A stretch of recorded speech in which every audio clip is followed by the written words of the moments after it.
ಇನ್ನು ವಿಧಾನಸಭೆ ಮತ್ತು ಪರಿಷತ್ ಕಲಾಪದಲ್ಲಿ ಗಲಾಟೆ ಗದ್ದಲ ಉಂಟಾಗಿದೆ. ಇದು ಪಂಚಮಸಾಲಿ ಮೀಸಲಾತಿ ವಿಚಾರಕ್ಕೆ ಸಂಬಂಧಪಟ್ಟಂತೆ ವಿಧಾನಸಭೆ ಮತ್ತು ಪರಿಷತ್ನಲ್ಲಿ ಎರಡೂ ಸದನಗಳಲ್ಲೂ ಕೂಡ ಕಲಾಪದಲ್ಲಿ ಗಲಾಟೆ ಗದ್ದಲ ಉಂಟಾಗಿದೆ. ಬಿಸಿ ಬಿಸಿ ಚರ್ಚೆ ಆಯಿತು. ಪಂಚಮಸಾಲಿಯನ್ನು ಪ್ರಸ್ತಾಪಿಸಿ ಬಿಜೆಪಿ ಸದಸ್ಯರು ಆಕ್ರೋಶವನ್ನು ವ್ಯಕ್ತಪಡಿಸಿದರು.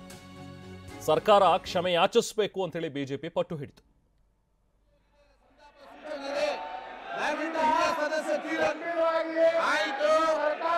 ಹಿರಿಯ ಸದಸ್ಯರು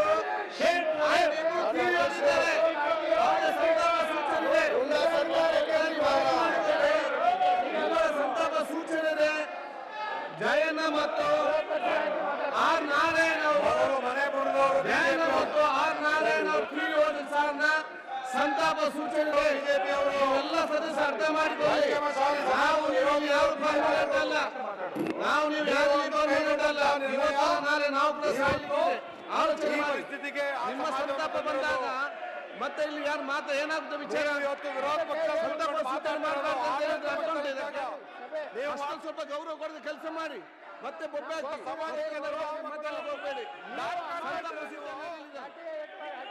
ಯಾಕಂದ್ರೆ ಒಂದು ಅರ್ಥ ಮಾಡಿಕೊಳ್ಬೇಕು.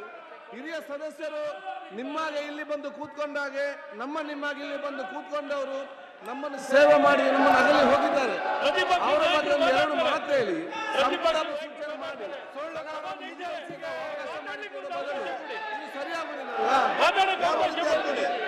ಸಂತಾಪ ಸೂಚನೆ ಆಯ್ತು.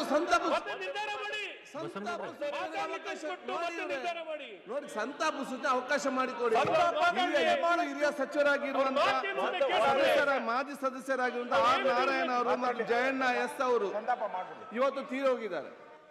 ದಯವಿಟ್ಟು ಎಲ್ಲರೂ ಕೂಡ ಸಹಕರಿಸಿ. ನೋಡಿ, ನಿಮ್ಮ ಉತ್ಸಾಹ ಮತ್ತು ಇದು ನನಗೆ ಅರ್ಥ ಆಗ್ತದೆ. ಒಂದು ಉತ್ಸಾಹ ಅಲ್ಲ ನೋವು, ನಿಮ್ಮ ನೋವು ಉತ್ಸಾಹ ನನಗೆ ಅರ್ಥ. ನಾನು ಹೇಳಿದಷ್ಟೇ. ಆ ನೋವಿಗೆ ಕಾರಣ ಯಾರು? ಆಯ್ತು, ಇಲ್ಲಿಗ ಆ ನೋವಿಗೆ ಬಿಜೆಪಿನೇ ಕಾರಣ. ಇಲ್ಲಿ ನಮ್ಮ ಅತ್ಯಂತ ಹಿರಿಯ ನೋವಿಗೆ ಬಿಜೆಪಿ ಕೈಗೊಂಡಂತ ನಿರ್ಣಯ ಕಾರಣ. ಇಬ್ಬರು ಸದಸ್ಯರು ನಮ್ಮಾಗೆ ಮತ್ತು ನಿಮ್ಮಾಗೆ ಇಲ್ಲಿ ನಮ್ಗಿಂತ ಹಿಂದೆ ಇಲ್ಲಿ ಬಂದು ಸದಸ್ಯರಾಗಿ ಬಂದು ಜನಸೇವೆ ಮಾಡಿ ಶಾಸಕರಾಗಿ ಇಂಥ ಎಲ್ಲ ಅಧಿವೇಶನ ಭಾಗವಹಿಸಿದ ಇಬ್ಬರು ನಮ್ಮನ್ನು ಇವತ್ತು ಅಗಲಿದ್ದಾರೆ. ಸಂತಾಪ ಸೂಚನೆ